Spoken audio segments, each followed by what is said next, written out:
estamos respirando una atmósfera del cielo. Qué hermoso. Es un privilegio para mí en esta noche presentar a nuestro invitado, al pastor y doctor José Mercedes Espinosa. Déjenme decirles que él y su esposa, a la cual voy a presentar en un momentito, anoche a las 10:40 supuestamente debían haber llegado al aeropuerto O'Hare. Y por allí como a las 6 de la tarde recibí una llamada de una de las personas encargadas del aeropuerto, ya que nuestro hermano Hugo Carvajal, él es el encargado del asunto de Aeroméxico en el aeropuerto aquí en O'Hare, había dejado una persona indicada que me hablara a qué hora llegaba el pastor. Y me dice, mire, el pastor en vez de salir de la Ciudad de México está saliendo de la ciudad de Guadalajara y no está llegando a las 10:40, sino va a llegar casi a la 1 de la mañana. Así que yo le dije a mi esposa, voy a dormir un poquito, y a la 1 de la mañana ellos llegaron. Por lo tanto, fue algo poco cansado para ellos, pero yo sé que ellos ya se han recuperado. El pastor Espinosa obtuvo su licenciatura en psicología en la Universidad de Montemorelos, en teología, perdón. Obtuvo una maestría en teología en la Universidad de Andrews y también una maestría en administración en la misma Universidad de Andrews, y allí obtuvo su doctorado en ministerio. Así que es un hombre que se ha preparado para servir al Señor. Ha dedicado su vida al servicio de la causa de Dios, ha trabajado como pastor de distrito por allá por los años 78 al 83. Fue departamental en la asociación, una de las asociaciones en México, del año 83 al año 90. Y también fue presidente de Asociación del Noroeste en México. Así que ha tenido experiencia como un administrador de la iglesia. Ha estado como departamental en la Unión Mexicana del Norte y actualmente es catedrático de teología en la Universidad de Montemorelos por los últimos 10 años. Lo acompaña su esposa Natalia. Por favor, Natalia, ella es la esposa del pastor. Tienen 2 hijos, una hija y un hijo, y tienen 4 nietos. Y yo estoy seguro que Dios va a utilizar al pastor durante estas noches que va a estar con nosotros y que el Espíritu Santo va a hablar a través de él. Muchas gracias y bienvenido, pastor. Buenas noches, hermanos. Creo que lo más importante de lo que se ha dicho es que somos hermanos en Cristo Jesús. Y mis queridos hermanos, es un placer estar con ustedes. Agradezco la invitación que me hicieron desde el verano cuando estuvimos aquí en el Congreso de Laicos que organizó la Unión. Y es un privilegio para nosotros compartir con ustedes estos días. Apenas ayer estábamos entregando las últimas calificaciones, cerrando el portal académico y entregando calificaciones del semestre que ha terminado. Y gracias a Dios ahora estamos aquí para estudiar juntos la palabra de Dios. El tema lo tenemos en la pantalla, el tema general: reavivamiento para el cumplimiento de la misión. Quienes se acercaron a mí para invitarme me dijeron que les interesaría tratáramos el tema de reavivamiento y reforma. Y al iniciar quisiera declarar algunos asuntos básicos respecto al reavivamiento. Así, en síntesis, diremos que todo reavivamiento genuino es producido por el Espíritu Santo. Todo reavivamiento genuino se inicia con oración. Todo reavivamiento genuino transforma la vida. Y todo reavivamiento genuino conduce a la evangelización. Eso es la síntesis de lo que diremos en esa semana. Y quiero presentarlo así, en forma sencilla, a fin de que podamos recordarlo. He estado enseñando por los últimos 10 años y hemos aprendido o más bien, que debemos esforzarnos a hacer sencillas las cosas. Vamos a ver si podemos repetir esas 4 declaraciones todos juntos. Yo repito, yo digo y luego repetimos todos juntos. Todo reavivamiento genuino es producido por el Espíritu Santo. Todos juntos. Todo reavivamiento genuino es producido por el Espíritu Santo. Segundo, todo reavivamiento genuino comienza con oración. Todo reavivamiento genuino comienza con oración. Tercero, transforma la vida. Todo reavivamiento genuino transforma la vida. Cuarto, conduce al evangelismo. Todo reavivamiento genuino conduce al evangelismo. ¿Estamos de acuerdo con esto? Comienza con oración. Es producido por el Espíritu Santo, transforma la vida y conduce a la evangelización. ¿Podrán contestar eso en un breve examen que tengamos? Yo espero. Claro que lo pueden hacer. Pues vamos a hacerlo iniciando con oración. Y voy a invitarles primero a que abramos la Biblia en Ezequiel, capítulo 37. El tema para esta noche, de huesos secos a un gran ejército. Voy a pedirles que leamos los versículos 5 al 10. 5 al 10. Y quiero que notemos cuántas veces, vamos a leer cada uno, Ezequiel 37, versículos 5 al 10. Y vamos a notar cuántas veces se menciona aquí, el Espíritu. El Espíritu. Como introducción de esta lectura diré que el profeta Ezequiel se encontraba en un valle de huesos secos, los cuales eran muchísimos sobre la faz del campo y secos en gran manera. Ezequiel le pregunta al Señor, más bien el Señor le pregunta a Ezequiel: hijo de hombre, ¿vivirán estos huesos? Y Ezequiel responde: Señor Jehová, tú lo sabes. Y Dios entonces le dice: pues profetiza sobre ellos, o sea, predícales. No es muy alentador predicarles a personas que están dormidas. Cuando estamos en una clase y veo que un muchacho por allá se recarga en el mesabanco, se queda dormido, luego otro por allá se queda dormido, luego les digo a los que están despiertos: vamos a hablar quedito para no despertar a los que están durmiendo. No es muy agradable hablar a quienes están dormidos. Y hablar a huesos secos, no sé qué sería esto para Ezequiel.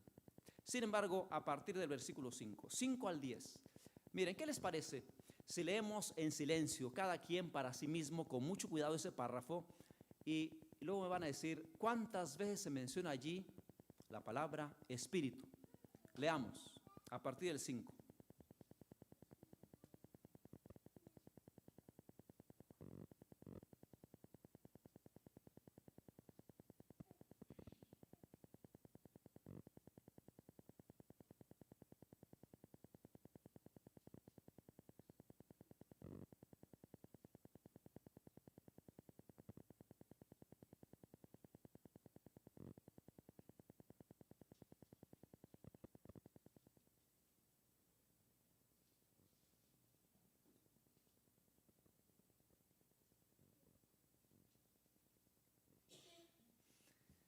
De huesos secos a un ejército grande en extremo. ¿Cuántas veces se menciona la palabra Espíritu?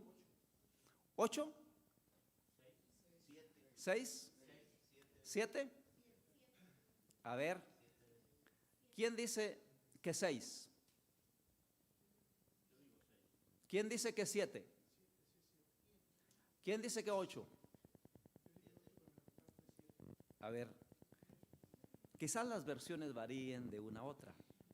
La versión que tengo de 1960, Reina Valera, menciona 7 veces.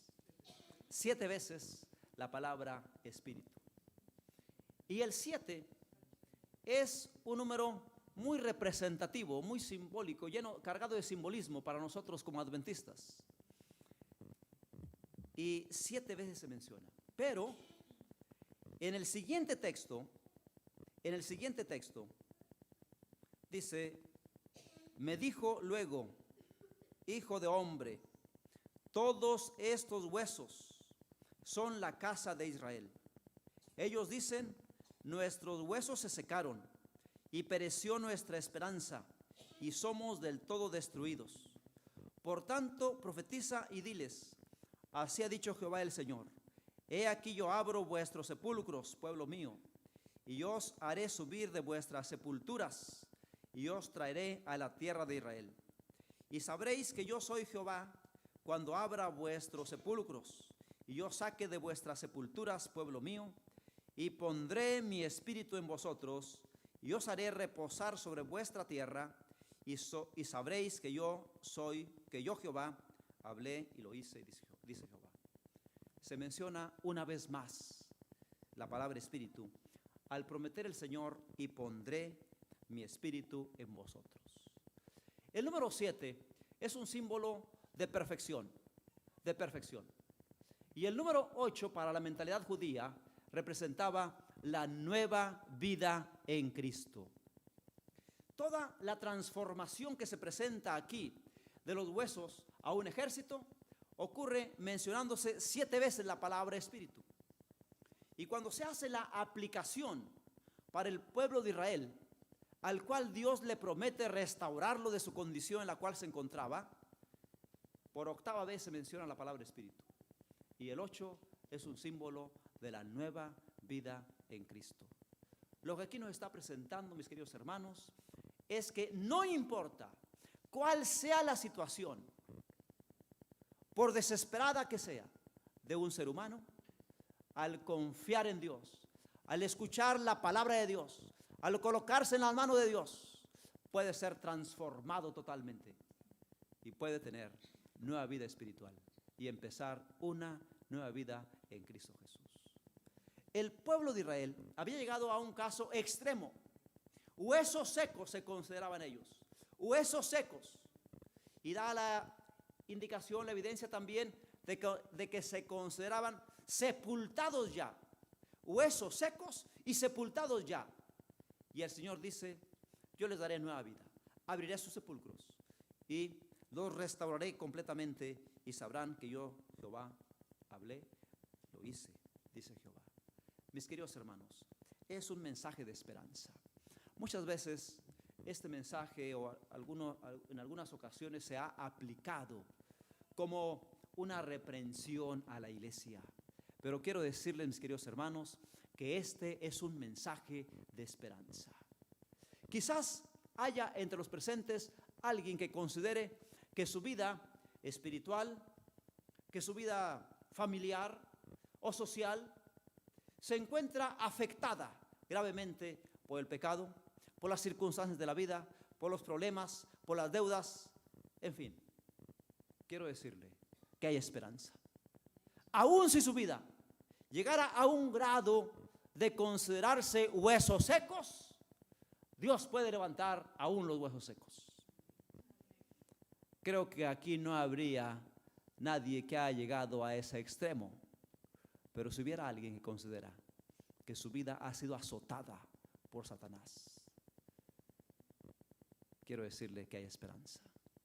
Si los huesos secos volvieron a vivir, si Dios hizo volver a la vida a esos huesos secos, no podrá darnos nueva vida, nuevas esperanzas, nuevos horizontes, un nuevo futuro, o un futuro prometedor, mejor dicho, a nosotros. Mis queridos hermanos, tengamos confianza, tengamos confianza. Vamos a orar. Y quisiera que oráramos por grupos de 4 personas. Y en cada grupo, que una persona tenga una oración. Y antes de orar, escuchen por lo menos 2 peticiones en forma breve. Formemos grupos de 4, escuchemos 1 o 2 peticiones y entonces arrodillémonos y que uno de los 4 eleve una oración. ¿Están de acuerdo? Vamos a orar por el reavivamiento de nuestra vida espiritual, de nuestra vida. Al renovarse nuestra vida, se renovará nuestra iglesia. Entonces formemos grupos de 4, escuchemos 2 peticiones y uno tenga una oración. ¿De acuerdo? Hagámoslo ahora mismo.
Tengo aquí la información de este voto de la Asociación General tomado el año pasado. El primer concilio anual después del Congreso de la Asociación General, el día 11 de octubre del 2010, mientras estaban en oración de rodillas, tomaron el siguiente voto. A ver si puede avanzar. Hacer un ferviente llamado al reavivamiento, a la reforma, al discipulado y al evangelismo.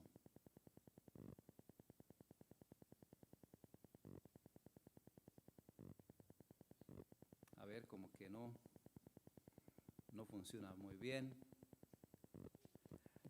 Comentábamos anoche o en la madrugada que nos recibieron en el aeropuerto cuando íbamos de camino a casa, cómo es que muchas veces las cosas que se programan, se votan, se acuerdan, no llegan completas.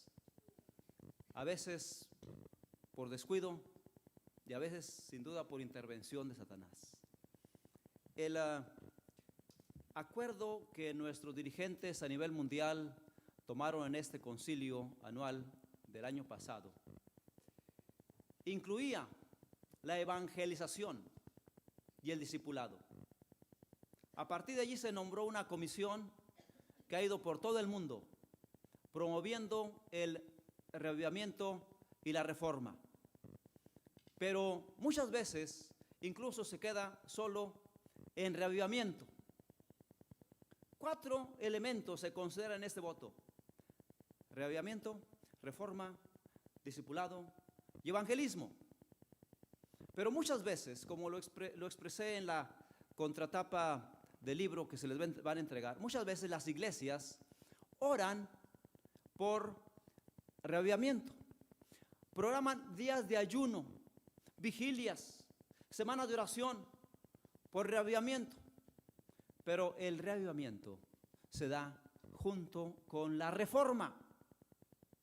Si no hay reforma, no hay reavivamiento. Por lo tanto, si únicamente oramos, ayunamos, velamos, pero no implementamos los cambios que requiere la reforma, entonces todo se queda en el aspecto espiritual. Y ahí cerramos, pasan 2 o 3 semanas y todo sigue igual, queda en la nada. A fin de que haya un genuino reavivamiento, se requiere, como dije al principio, que sea iniciado con oración, que sea promovido por el Espíritu Santo, que haya una transformación de la vida y que haya una evangelización. El reavivamiento genuino conducirá a eso. De huesos secos a un gran ejército por el poder del Espíritu. Creo que vamos a batallar con esto, pero bueno, ahí está el cuadro de la visión de Ezequiel 37. Y es evidente que sin el Espíritu solo hay cadáveres. Cuando Ezequiel habló a los huesos se transformaron, pero no había vida en ellos. Solo eran cadáveres. Pero cuando el Espíritu Santo vino sobre esos cadáveres, entonces se convirtieron en un ejército grande en extremo. Ahora, esto por supuesto es producto del Espíritu Santo. Sin el Espíritu solo hay fracaso. Y hermanos, quisiera para afirmar o para fundamentar que sin el Espíritu Santo nada puede producirse, por más enseñanza que tengamos, por más instrucción, por más predicación que tengamos, sin el Espíritu Santo solo hay fracaso. Y la experiencia la tenemos en el caso de los primeros discípulos. Los discípulos tuvieron a Jesús como el mayor maestro, el mejor maestro, vaya. Durante 3 años y medio recibieron de él instrucciones directas, verbales, por medio del ejemplo. Pero al término de los 3 años y medio del ministerio de Cristo, cuando se esperaría que estuvieran ya preparados para el cumplimiento de la misión, ellos fracasaron miserablemente. ¿Por qué? Porque tenían solo instrucción y no tenían la capacitación del Espíritu Santo.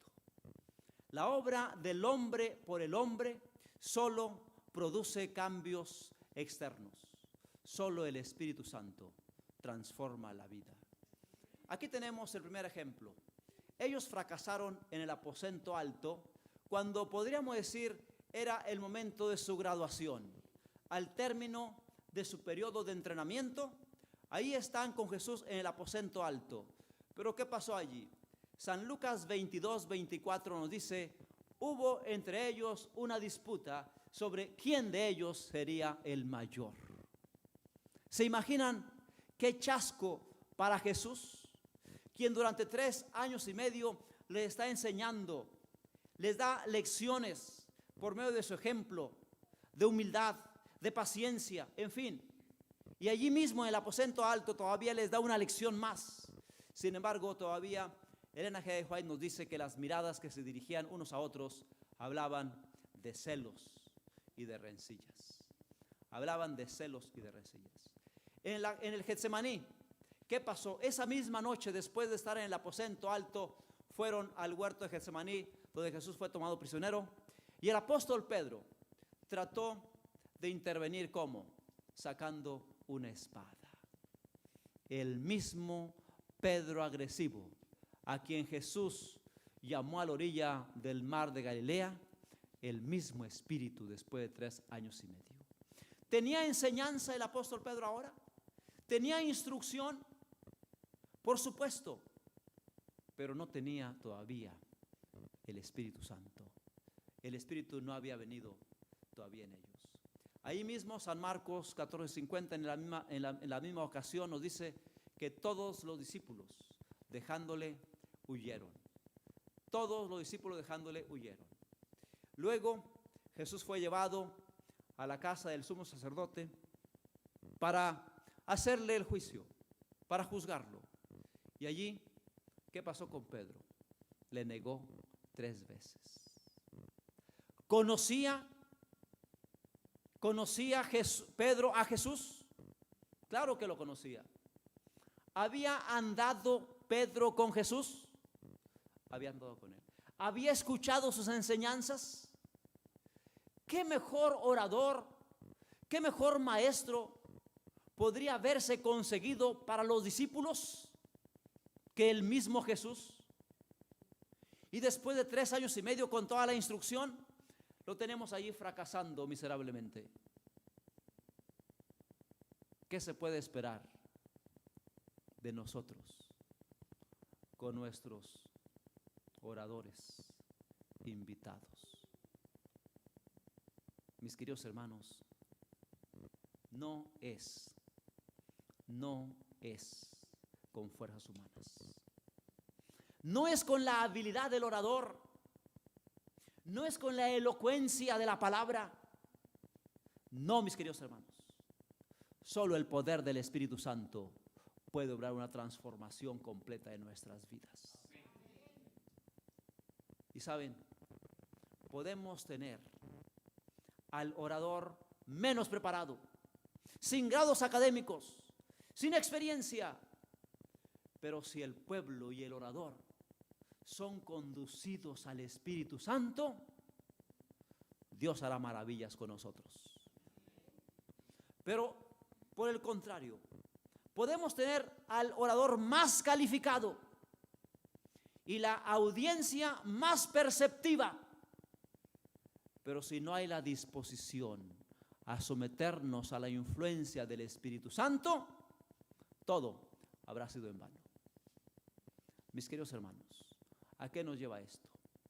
Sin el Espíritu Santo no hay transformación, no hay vida. Sin el Espíritu Santo estaremos aquí entreteniéndonos unos a otros, pero no avanzaremos, no avanzaremos.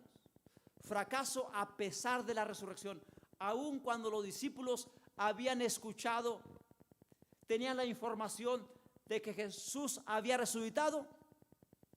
Ese mismo domingo por la tarde estaban encerrados por miedo de los judíos. Y muchas veces cuando yo veo iglesias que solo se encierran para cultos y no abren sus puertas para salir a la comunidad, pienso, ¿no será que también el temor nos mantiene encerrados? Los discípulos estaban encerrados por miedo de los judíos y luego estaban pensando en volver a sus ocupaciones anteriores. San Juan 21:23 dice el apóstol Pedro: yo me voy a pescar. Como diciendo, esto no funcionó. Yo soy pescador, conozco el oficio, regreso a lo que era. Y los demás dijeron: vamos nosotros también contigo. Sin el Espíritu Santo no hay transformación. Pero mis hermanos, tenemos la promesa del Espíritu, por la gracia de Dios, y es a la cual debemos aferrarnos. Es la que debemos clamar. Elena G. de White nos indica que necesitamos hablar más del Espíritu Santo, orar más por el Espíritu Santo, predicar más del Espíritu Santo, pero sobre todo necesitamos someternos más a la influencia del Espíritu Santo. Cuando se le preguntó a Juan el Bautista acerca de quién era él, acerca de su misión, él declaró lo que está en San Lucas 3:16: yo a la verdad os bautizo con agua, pero viene detrás de mí uno más poderoso que yo, del cual no soy digno de desatar la correa de su calzado. Él os bautizará con Espíritu Santo y con fuego. Y mis queridos hermanos, lo mismo podríamos decir en esta noche. Este servidor, como pastor de la iglesia, lo más que podría hacer sería bautizar a una persona con agua. Yo no puedo bautizar a nadie con el Espíritu Santo. Necesitamos refugiarnos en Cristo Jesús, mis queridos hermanos, y buscar a Jesús e ir a Él, no al predicador, ni siquiera a un llamado de altar, o a la plataforma o este púlpito. Ir a Jesús. Él os bautizará con Espíritu Santo y con fuego. Y esas palabras después fueron recordadas por Jesús en Hechos 1:5. Cuando ahora Jesús recuerda lo que Juan había hecho y había dicho: Juan ciertamente bautizó con agua. Hechos 1:5. Pero vosotros seréis bautizados con el Espíritu Santo dentro de no muchos días. Ah, mis hermanos, y como quisiera decir ahora, tal pastor les bautizó con agua. El pastor Tomás Rodríguez me bautizó con agua. Cada quien recuerde el pastor que le bautizó y diga: el pastor tal. ¿Recuerda el nombre del pastor que bautizó?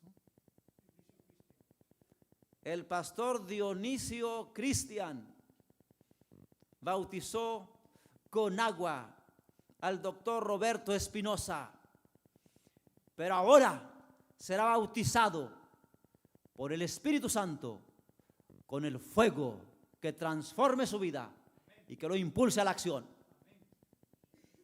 porque el fuego purifica por dentro e impulsa la acción. Hay muchas figuras del Espíritu Santo que se utilizan principalmente en el libro La Venida del Consolador del pastor Leroy Frum.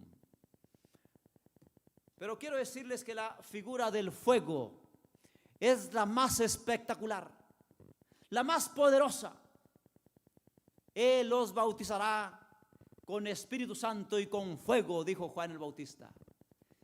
Necesitamos orar por ese bautismo del fuego, porque solo el bautismo del fuego y el cumplimiento de esta promesa es lo que hará que nuestra iglesia cumpla su misión. Permítanme contarles una parábola de las que el pastor Morris Venden escribe en su libro Parábolas Modernas. Él presenta o compara a la iglesia con un trolebús. En la Ciudad de México, cuando nos tocó trabajar, había todavía trolebuses que iban sobre rieles, como si fueran vagones de tren eléctricos, que tenían su ruta exclusiva porque tenían que ir con unos cables, unas varillas, que tenían que ir haciendo contacto a unos cables eléctricos que iban en la parte superior. No sé si a alguien le tocó ver esos trolebuses en algún lugar. ¿Alguien vio trolebuses? Bueno, saben de qué estamos hablando. Esos trolebuses eléctricos a veces se desconectaban y se paraba el trolebús, no avanzaba. Dice el pastor Morris Benden, muchas de nuestras iglesias son como un trolebús al cual abordamos, subimos todos como miembros y ocupamos nuestro lugar en ese trolebús. Imaginemos que eso es el trolebús. Entramos, subimos y nos sentamos, ocupando nuestros lugares en ese trolebús. Pero pasa un rato, 10, 15, 20 minutos, y el trolebús no avanza, no se mueve. Pero pareciera que nadie se preocupa por eso. Pero de pronto alguien se asoma por la ventana y dice, bueno, nos subimos al trolebús porque esperábamos llegar a cierto lugar. Llevamos aquí ya 15, 20 minutos y estamos en el mismo sitio. Y alguien preocupado porque el trolebús comience a avanzar dice, bueno, pues ¿por qué no comenzamos a cantar? Y los que saben cantar se ponen de pie, comienzan a dirigir un canto, otro. Después de unos 20 minutos de cantar, el trolebús continúa en el mismo sitio. Alguien dice, bueno, necesitamos entonces un sermón, alguien que nos predique. Y se para un predicador con su Biblia y comienza a predicar un poderoso mensaje. Después del sermón, el trolebús está en el mismo lugar. Y alguien dice, bueno, quizás necesitamos orar. Vamos a orar. Y se forman grupos de oración aquí y allá dentro del trolebús. Y el trolebús no avanza. Y luego dice él, como era un grupo de adventistas, alguien dijo, pues recojamos unas ofrendas. Y se pasa los platillos de las ofrendas. Se recoge una ofrenda generosa, diezmos y ofrendas. Y después el trolebús continúa en el mismo lugar. Pero algunos comienzan a acostumbrarse a que el trolebús no avance. Y se sienten cómodos. Ya deja, olvídate, total aquí estamos en el trolebús. Pero alguien reacciona y dice, no, es que nos subimos porque había que llegar a un destino. Este trolebús debe llegar a un destino. Bueno, sí, pero ya hicimos todo, no se mueve el trolebús. Hasta que alguien después de un rato baja del trolebús, observa el panorama completo y descubre que el trolebús está desconectado de la energía eléctrica. Las varillas que conectan los cables eléctricos están caídas. Y les dice, ¿qué pasó? Vengan, bajen. El problema es que no está conectado. Alguien que me ayude. Y entonces se bajan 2, 3 hombres y comienzan a conectar, a acomodar las varillas a los cables. Cuando las varillas han sido colocadas correctamente a la energía eléctrica, el trolebús comienza a avanzar. Pero muchos, sorprendidos de que avance, se espantan de que esté avanzando. ¿Qué pasó? Esto se está moviendo. Yo mejor me bajo. Y hubo muchos que se bajaron del trolebús cuando comenzó a caminar. Mis queridos hermanos, este trolebús solo avanzará con el poder del Espíritu Santo. Pero no se sorprendan que cuando empiece a caminar haya algunos que digan, yo mejor me bajo, porque no quieran que haya movimiento. Muchas iglesias se ponen en acción por el poder del Espíritu Santo, pero cuando algunos llegan y ya no hay el sermón tradicional, sino que hay una acción evangelística, entonces ¿a qué voy? Y entonces se dan de baja y abandonan el trolebús. Quiere el Señor que nadie abandone el trolebús cuando se cumpla la promesa. Jesús dijo, yo rogaré al Padre, Dios dará otro consolador para que esté con vosotros para siempre. El Espíritu de verdad, el cual el mundo no puede recibir porque no le ve ni le conoce, pero vosotros le conocéis porque mora con vosotros y estará en vosotros. El mundo no lo puede recibir porque no le ve ni le conoce. El mundo se compara a los huesos secos a los cuales Ezequiel le predicó. Pero, dice Jesús, mora con vosotros y promete, estará en vosotros.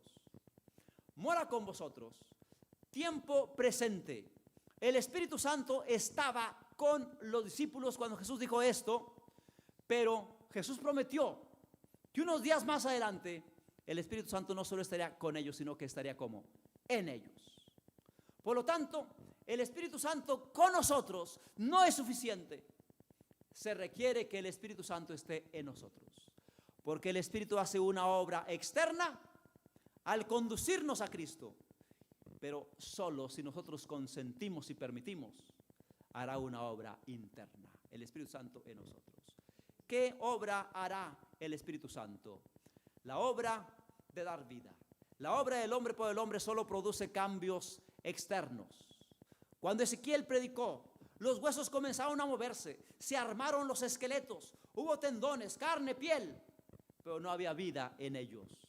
Y entonces Ezequiel se queda sorprendido ciertamente, porque hubo ruido, dice, hubo un ruido mientras yo profetizaba, y aquí un temblor, y los huesos se juntaron, cada hueso con su hueso, pero no había en ellos vida.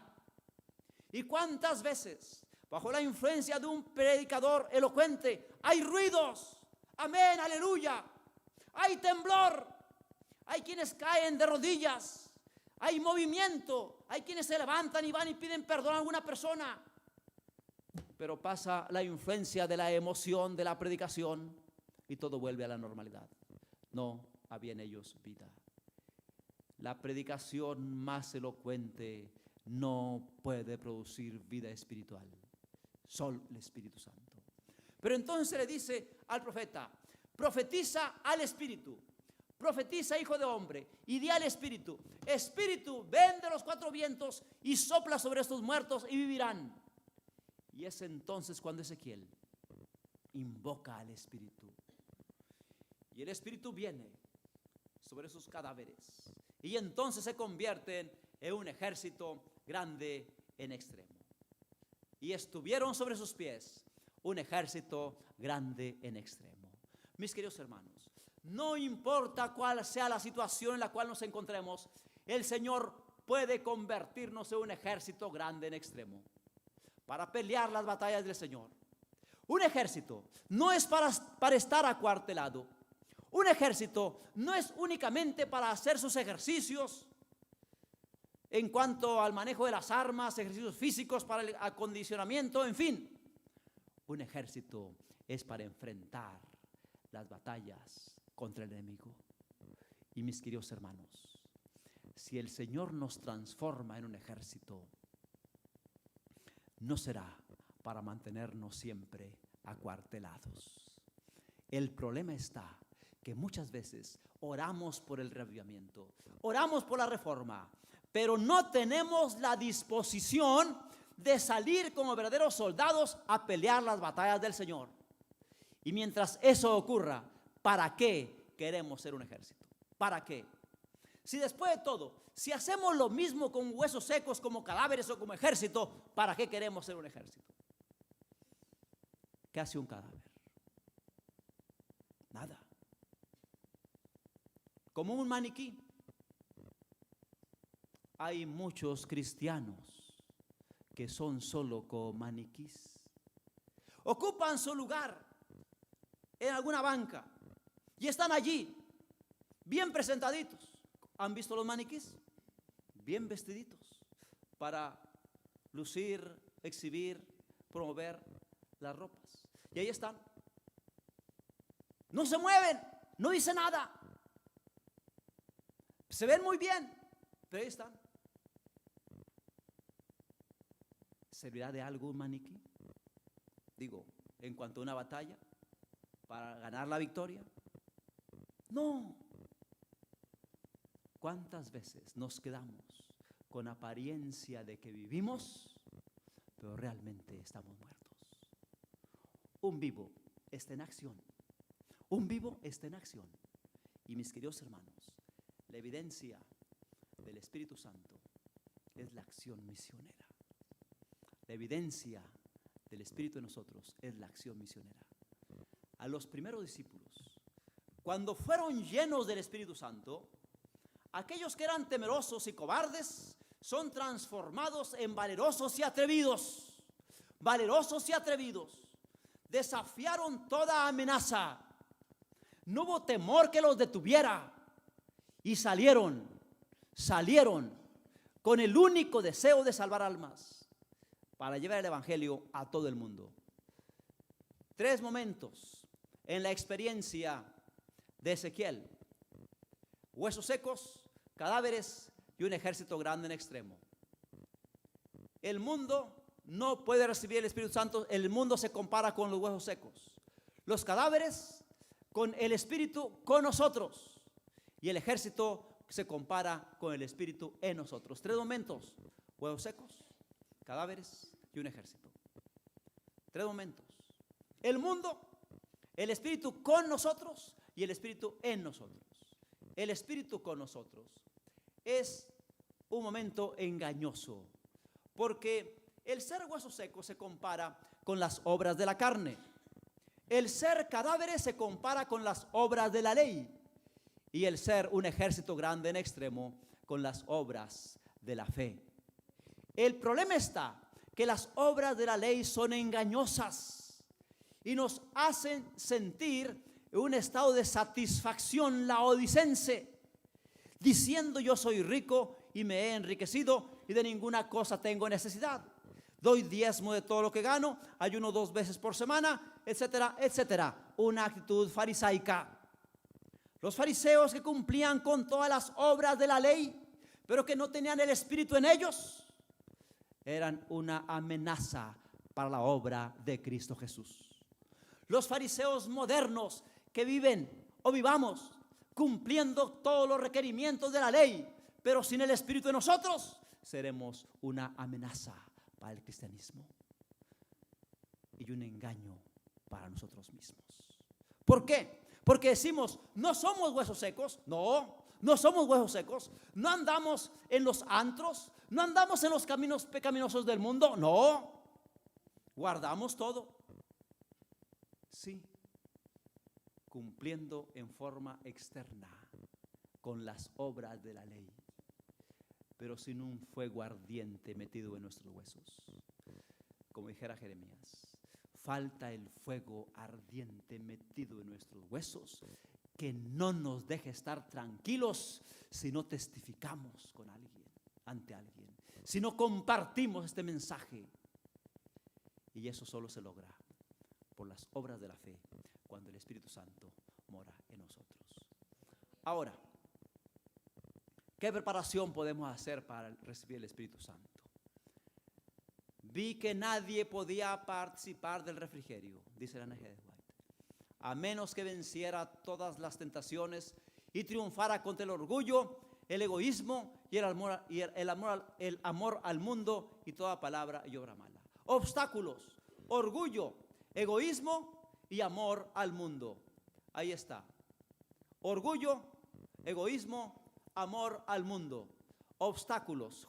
Testimonios Selectos, tomo 1, página 111. Y la lista se hace más larga al decir: el Espíritu no podrá nunca ser derramado mientras los miembros de la iglesia alberguen ¿qué cosa? Divergencias y amarguras los unos hacia los otros.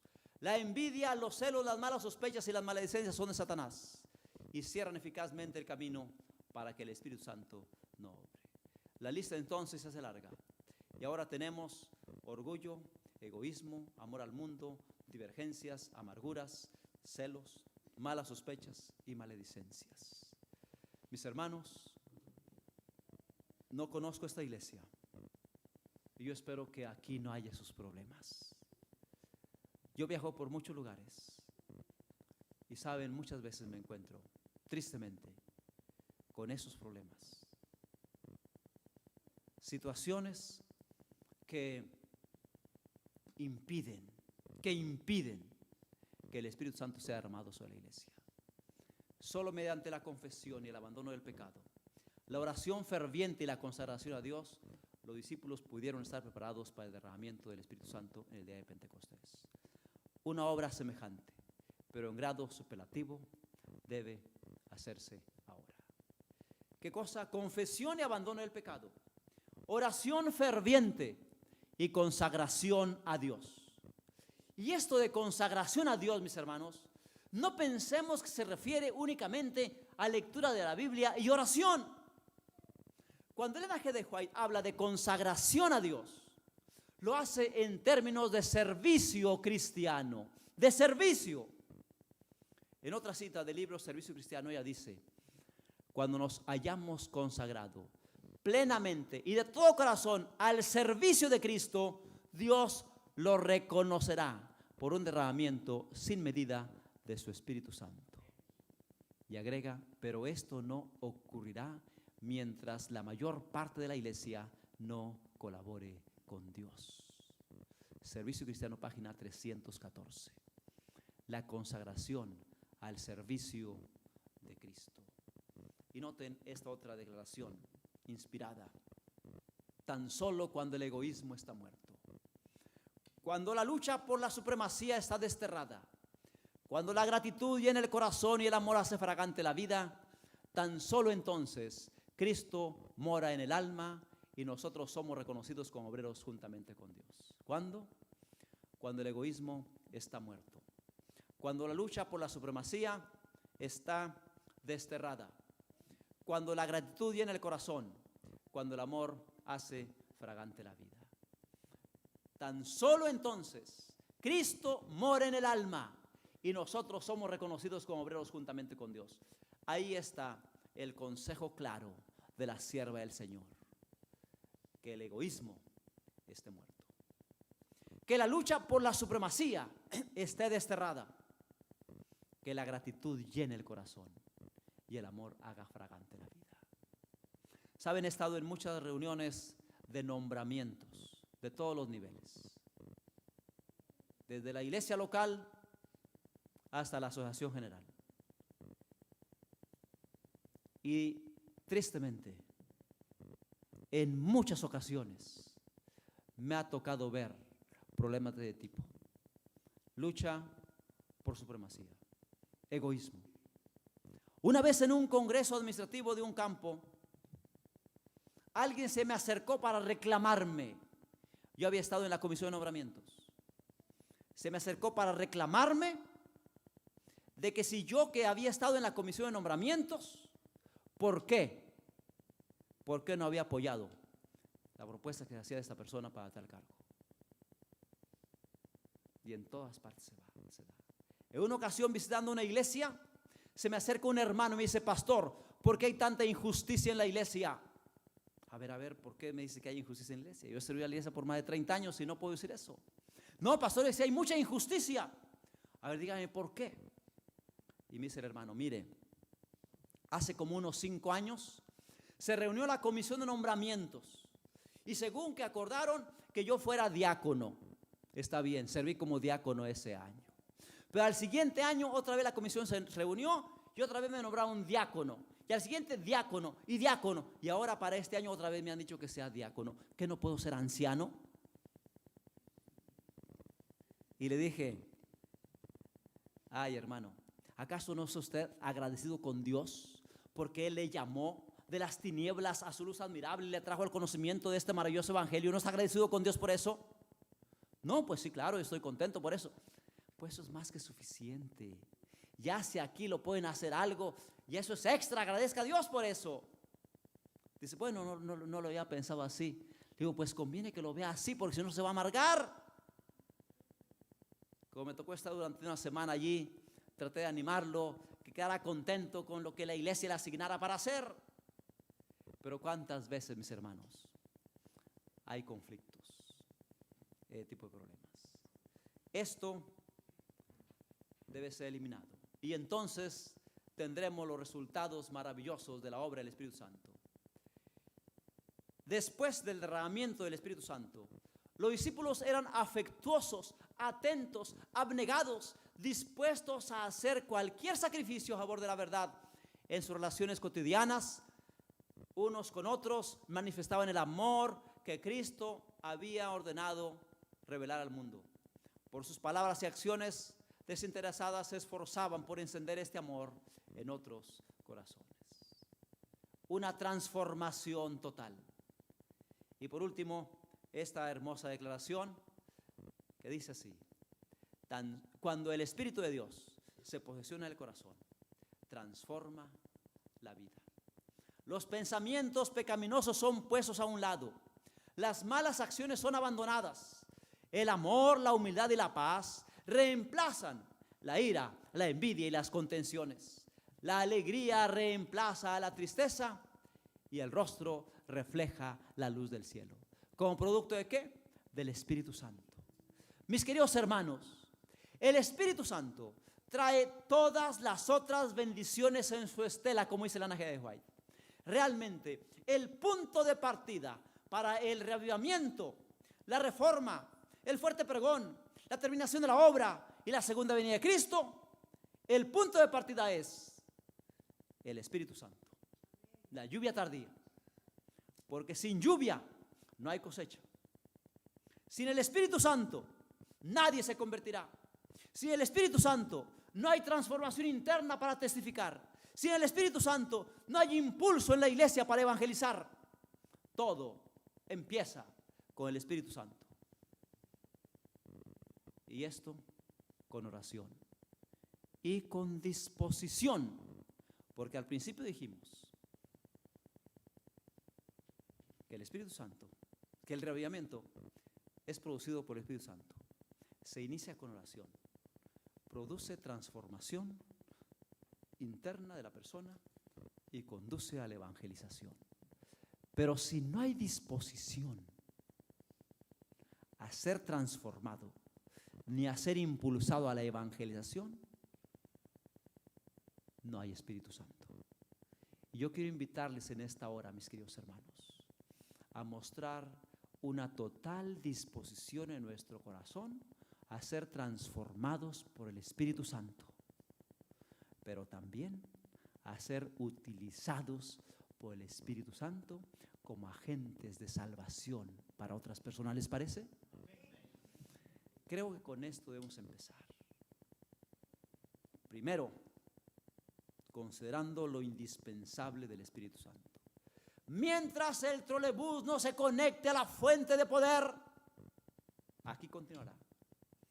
Y mientras sigamos haciendo lo que hemos estado haciendo, aquí seguiremos. Si queremos llegar a nuestro destino, necesitamos indispensablemente ser conectados a la fuente de poder del Espíritu Santo. Y para eso se requiere oración y disposición total para que el Espíritu Santo obre en nosotros y nos impulse a la acción. Quisieran ofrecer esta noche al Espíritu Santo esa disposición.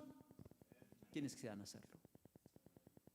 Yo les invito, mis hermanos, a expresarlo colocándonos en pie, porque las mismas acciones externas confirman en nosotros la decisión.